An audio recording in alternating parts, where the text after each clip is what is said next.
In a quiet town where everyone knew when to look away, an old man walked into a diner with nothing but his routine, and a dog who remembered saving his life. No one stood up when the slap came. No one spoke, except the dog. He didn't bark. He didn't move. He just stood there, between fear and what little dignity remained. Before we begin, don't forget to like, share, and subscribe. Morning settled over Pine Hollow with a thin rain that darkened the pavement and softened every sound, as if the town itself were holding its breath. Henry Caldwell pushed open the diner door the way he always did, slowly, with one hand on the frame. At 76, his body had learned caution. He was a slender man, slightly stooped, with short gray hair and a face shaped by years of weather and restraint. He wore the same ash-gray sweater he favored on cold mornings over an off-white shirt, dark trousers pressed long ago, and leather shoes whose scuffed toes remembered many winters. Henry lived alone now in the quiet house by the lake, surviving on routine and memory. The bell above the door rang softly. Coffee, bacon, worn wood, and the low murmur of voices wrapped around him. Atlas walked beside him, a full-grown German shepherd with a broad chest and black and tan coat, moving without a leash, attentive but calm. Few people knew why the dog never left Henry's side. Fewer still remembered the afternoon years ago when Henry had collapsed at the edge of the lake, breath failing, vision dimming, and Atlas, then younger, untrained by anyone but instinct, had plunged into the cold water and dragged him back to shore. Since that day, something quiet and unbreakable had settled between them. Henry chose a booth near the window, eased himself down, and rested his hands on the table, feeling the faint tremor in his fingers that never quite went away. The door opened again, sharper this time. Madeline Cross entered without pausing, reins still clinging to the hem of her black blazer. In her early 40s, she carried herself with upright precision, dark hair pulled neatly back, white shirt buttoned high, every line of her clothing controlled. Her voice, when she spoke, was low and measured, practiced in rooms where decisions were made quickly and rarely questioned. Madeline did not live by the lake, though she owned most of the land around it. She stopped beside Henry's booth, looking down at him, and spoke as if finishing a conversation already decided. She mentioned the property, the offer, the inconvenience of refusal. Henry listened, his gaze steady, his tone gentle when he answered no. He did not raise his voice. He did not explain. That refusal seemed to strike her harder than anger would have. Her composure fractured. The sound of the slap was sudden, flat, final. Henry felt the world tilt. His chair scraped. The floor rushed up to meet him, cold through his coat. The diner went silent, frozen by a fear everyone had learned too well. Atlas moved before thought could catch him. He rose to his full height and stepped between Henry and Madeline, body firm, unmoving, eyes locked forward. He did not bark. He did not bare his teeth. His stillness carried weight. It was the same stillness Henry remembered from the lake, from the moment he had realized he was not alone as darkness closed in.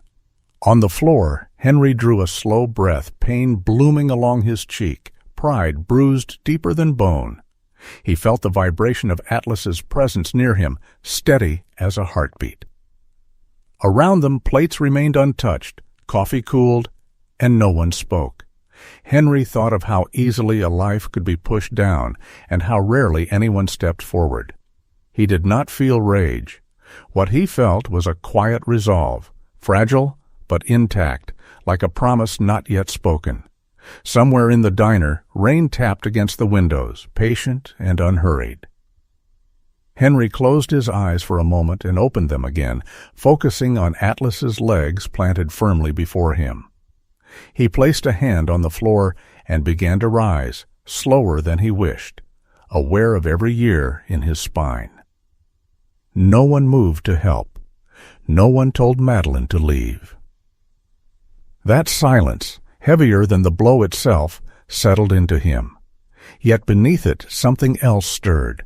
an understanding that this moment, however small it seemed to others, would not pass without consequence.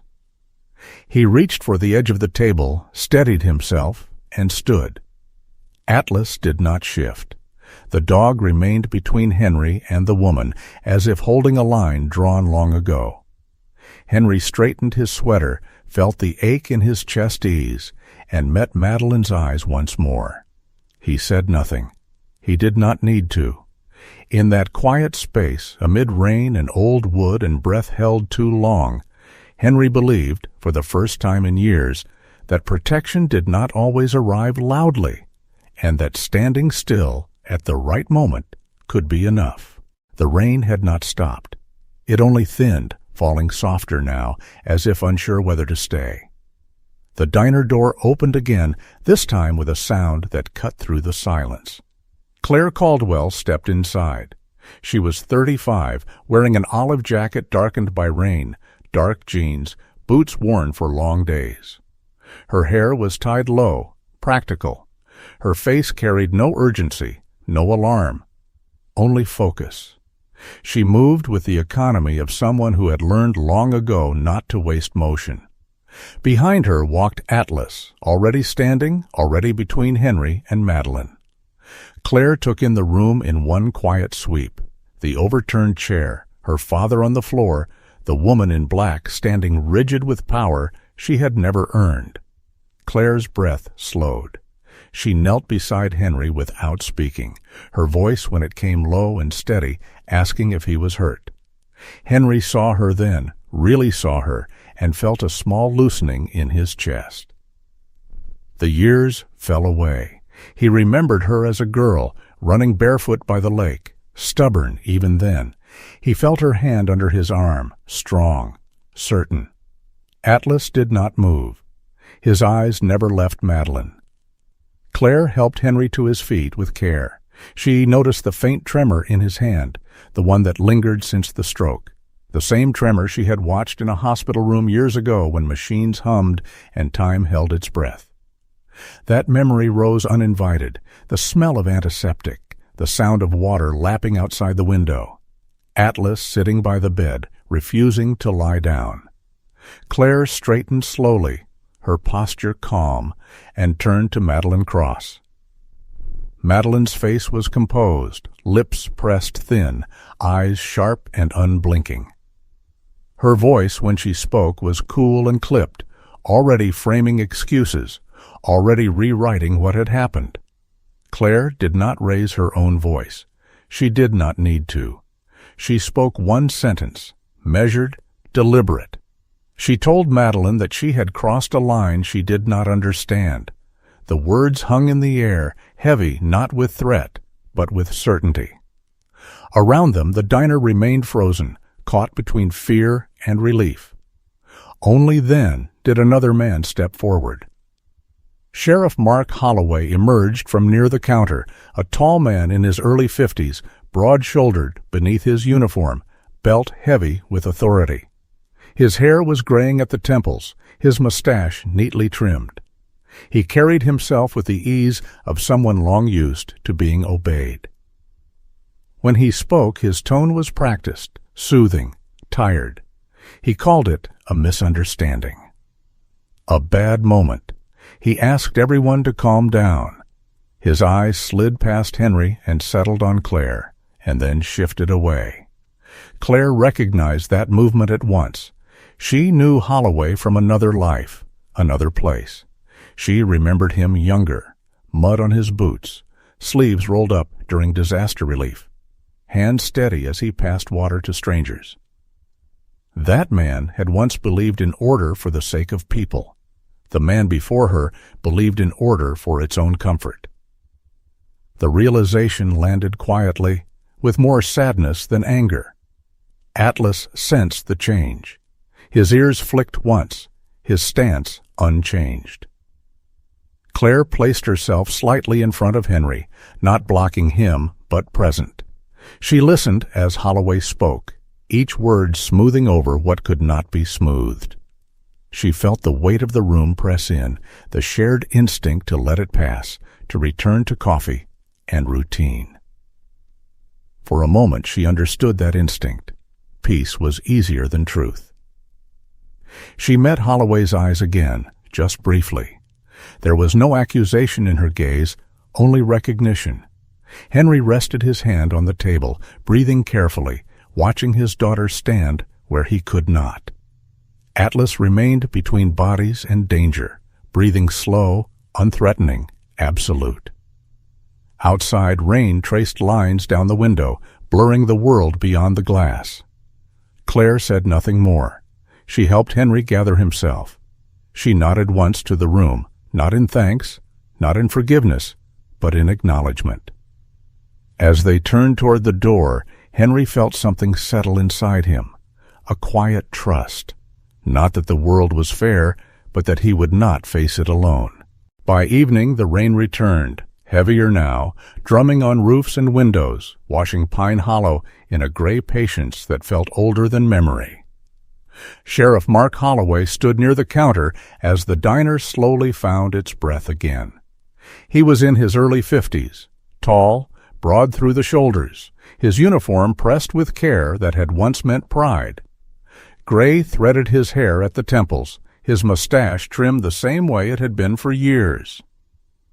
His voice, when he spoke, carried a practiced calm, the tone of a man used to closing doors quietly.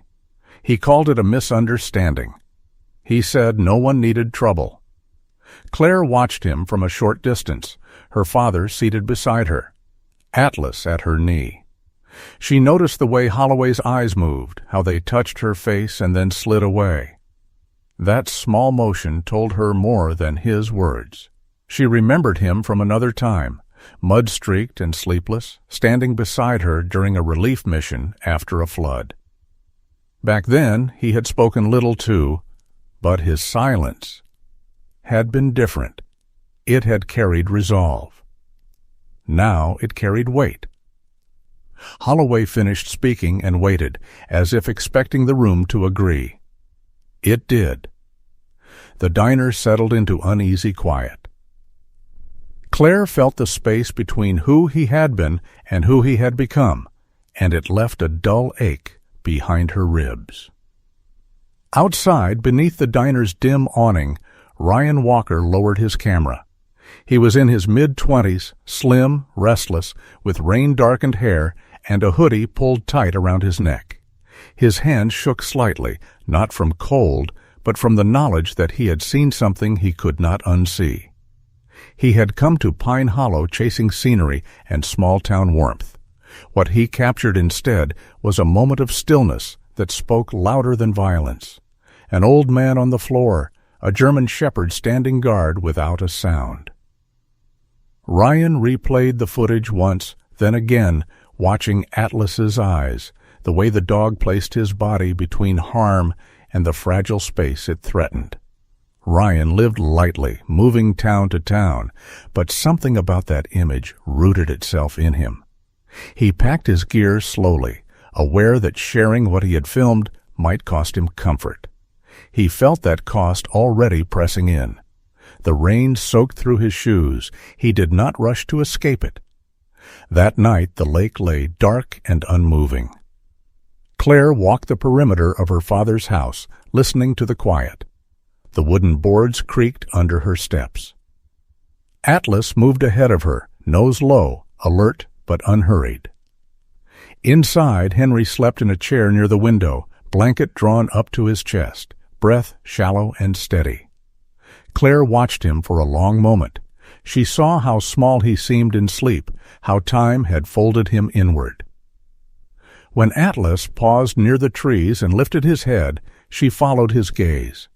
A car sat down the road, engine off, lights dark. It did not belong there. Claire felt a familiar tightening in her chest, the kind that came before decisions she could not undo. She thought of Holloway's voice, smooth and empty. She thought of Madeline Cross's eyes.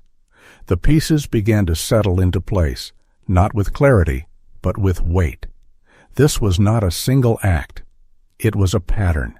She did not wake her father. She stood with Atlas in the rain, accepting what the night was showing her. By morning, the rain had thinned to mist. Claire made coffee and watched the steam rise, listening to the house breathe. She felt no anger, only a steady resolve that surprised her with its gentleness. She understood now that justice would not arrive dressed as protection. It would arrive as endurance, as memory, as someone willing to remember who people had been before they learned to forget themselves. Atlas rested at her feet, eyes half closed, ears turning toward every sound. Henry woke and smiled faintly at her, unaware of the car, the watching, the long road ahead. Claire returned the smile and poured him coffee. Whatever had begun in the diner had followed them home. It would not leave easily. Still, she believed in something quiet and unyielding. That standing watch, patient, unthreatening, awake, could be a form of faith.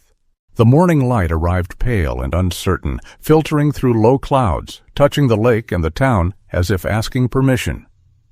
Ryan Walker sat alone at the small table in his rented room, laptop open, rain-dulled light resting on the keys. He was 26, thin, with hair that never quite stayed in place, wearing the same gray hoodie he slept in. His voice, when he spoke aloud to no one, was soft, almost apologetic. He watched the video once more. Not the slap, not the fall. He watched the space after, the stillness, the way the German shepherd placed himself between an old man and the world.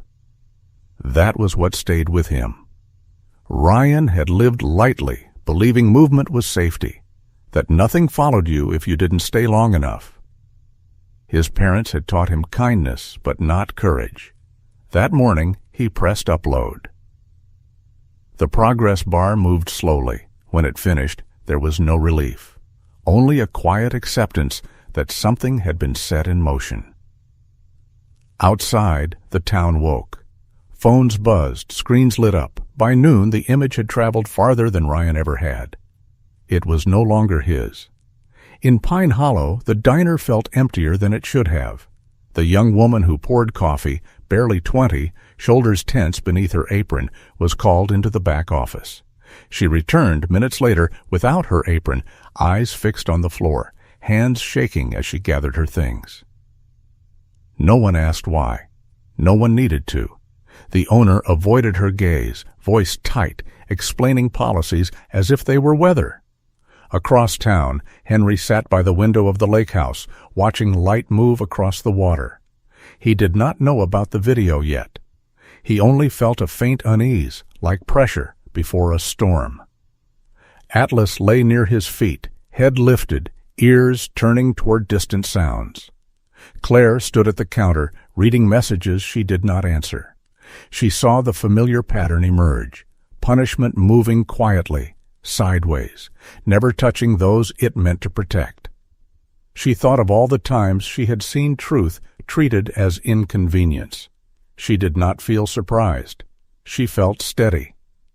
By late afternoon, Ryan returned to his room to find the door ajar. The air inside smelled wrong, sharp, disturbed. His laptop lay shattered on the floor.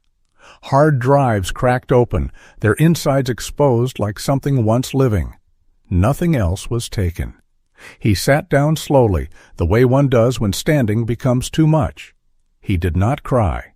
He thought of the German shepherd again, how the dog had stood still, unafraid of consequence. Ryan understood then what the price was meant to be. Not loss of things, but slants. He reached for his phone, fingers unsteady, and began making calls. Across the lake, Claire noticed Atlas rise and walk to the window. She followed his gaze. A car idled on the road longer than necessary. She did not wave. She did not hide. She simply watched back. When Henry asked what was wrong, she smiled and said nothing. She poured him coffee, warm and dark, and let the quiet hold. That evening, rain returned in a soft persistence. Claire spread papers across the wooden table. Deeds, old notices, names repeated often enough to form a shape. She worked slowly, carefully, as if listening for something beneath the ink. Atlas rested beside her, eyes half closed, breathing even. Henry sat nearby, hands folded, watching his daughter with the calm of someone who had learned patience the hard way. He thought of the lake, of cold water, and the weight of his own body sinking. He thought of waking to fur against his cheek. Claire felt the presence of both men, one old, one silent, anchoring her. She did not feel anger. She felt responsibility. Truth had a cost, she saw now, but so did forgetting. She placed the last paper down and turned off the light. In the dark, the house breathed. Outside, rain softened the world. Claire believed, quietly, that truth endured not because it was loud, but because someone stayed awake long enough to protect it. Night returned with a steady rain, the kind that softened edges and made even old houses listen. Evelyn Cross arrived after midnight, her car lights cutting briefly across the trees before fading. She stood on the porch with her coat drawn close, rain beating on the beige fabric, her shoulders narrow beneath its weight. She was nearly 40, slimmer than her sister, with tired eyes that had learned to look down before looking forward. When Claire opened the door, Evelyn spoke in a low voice, careful, as if words themselves might betray her.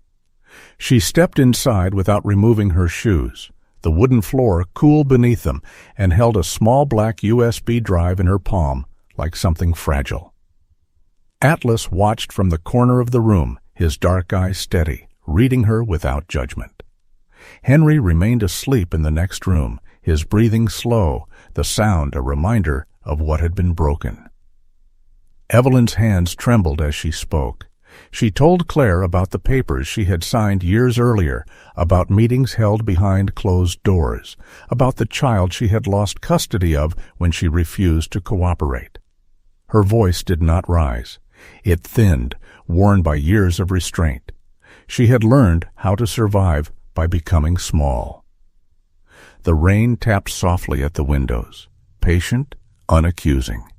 Evelyn sat at the table, fingers wrapped around a mug Claire had set before her, though she did not drink. She spoke of fear, how it had shaped her days, how silence had become a habit rather than a choice. Madeline, she said, had always been certain. Certain of her rightness, certain of obedience. Evelyn had followed because it was easier to believe in someone else's strength than to face her own weakness. But the image of Henry on the diner floor had undone that belief. An old man, humiliated, a town holding its breath, a dog standing where no one else would. Evelyn closed her eyes as she described it, a tear slipping free without permission. She said she had watched the video once and then again, unable to look away. She said it felt like seeing her own child fall with no one reaching down. That was when she went to the safe. That was when she copied files and recordings, names and numbers that repeated until they formed a pattern too clear to deny. She placed the USB on the table between them. The rain deepened, a low rhythm beneath her confession. Claire listened without interrupting. She had learned, over years of command and consequence, that silence could be a form of mercy. She watched Evelyn's face as it shifted between shame and resolve. Atlas moved closer, laying down near Evelyn's feet, his presence grounding rather than demanding. Henry stirred in the next room and then settled again, unaware that the night was changing around him. When Evelyn finished, the house seemed to exhale. She looked at Claire, eyes bright now with something like hope, and spoke of her child, how she imagined him growing older in Pine Hollow, learning its lessons whether they were spoken or not. She said she could not let those lessons be fear. She asked Claire to take what she had brought and do what she could not. Her voice steadied on the last words. It was the sound of someone choosing to stand after years of kneeling. When Evelyn left, the rain followed her back into the dark. Claire locked the door gently and stood for a moment, the USB warm in her hand. She felt the weight of trust settle onto her shoulders, heavier than anger, heavier than fear. She placed the drive on the table beside old deeds and papers, adding it to the quiet order she had been building. Atlas watched her, then lay down, head on his paws, eyes open. Claire went to the doorway of Henry's room and watched him sleep, the lines of his face softened by rest. She thought of Evelyn's child, of Ryan's broken laptop, of the many small costs paid in silence. She did not feel triumphant. She felt responsible. Outside, the rain softened into mist. Claire turned off the light and stood in the dark, believing, not because she had proof, but because she had people, that truth, once shared, could begin to heal what fear had taught to break.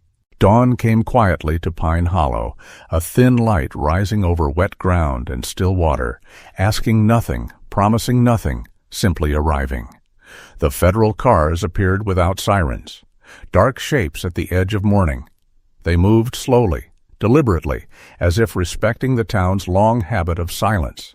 By the time the sun cleared the trees, Madeline Cross was being led from her office, her black blazer damp with rain, her posture still straight, her eyes fixed somewhere far beyond the gathered faces.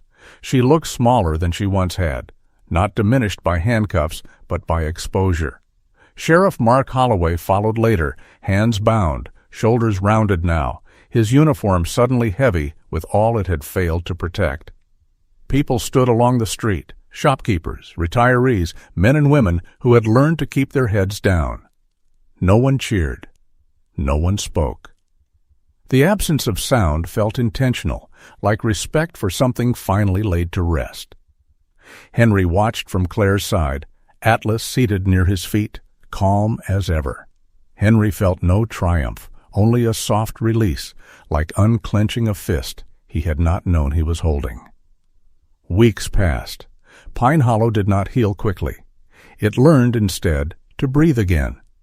Boards were replaced. Meetings were held in rooms that smelled of old wood and coffee. Voices shook at first, then steadied. At one such gathering, held in the community hall beneath dim lights, Henry rose from his chair. He moved slowly, his frame thin, his gray hair catching the glow. When he spoke, his voice was gentle, unforced. He did not name Madeline. He did not speak of the slap or the floor. He spoke of fear, how it lingered long after danger passed, how it taught people to look away. He said he did not want Pine Hollow to live like that anymore, not for him, not for the children who would inherit its streets. The room listened. Some people wept quietly, others nodded, as if hearing permission they had waited years to receive. Henry sat down again, exhausted but lighter, the weight of anger finally set aside.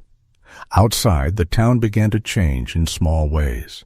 The diner reopened under new hands. The young woman who had lost her job returned, apron clean, shoulders less tense. Ryan Walker's footage continued to ripple outward, no longer his burden alone. Claire spent her days helping where she could, guiding conversations, sharing documents, never seeking the center of the room. When talk turned to honoring Atlas, to statues and plaques, she listened politely and shook her head. She understood the instinct. People wanted something solid to point to, something to thank. That evening she walked with Henry along the lake, Atlas pacing ahead, the ground soft beneath their steps. She stopped where the water met the bank, where years ago Henry had nearly slipped away. She imagined bronze and stone there, heavy and loud. Instead, she asked for a simple piece of wood, smooth, modest, something that would weather. On it just a few words, nothing more. The sign was placed quietly. No ceremony, no speeches. Atlas lay nearby, head on his paws, eyes half open, watching the water.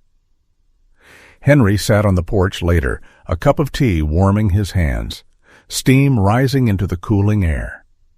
He listened to the familiar sounds of evening, the lake lapping gently, the house settling into itself. Claire stood beside him, the light soft on her face, her shoulders finally at ease. For the first time in many years, She felt she did not need to be elsewhere, guarding something unseen. She was where she belonged. Henry reached down and rested his hand on Atlas's head, fingers sinking into thick fur. The dog did not move. He did not need to. The world for this moment was balanced. Not perfect. Just enough. If you're watching this with tired hands, aching bones, or a quiet house around you, please know this. You are not invisible. Loneliness, illness, and long nights are real, but so is your worth. Your life still matters. Your story is not finished. If this touched your heart, please share it with someone who needs comfort.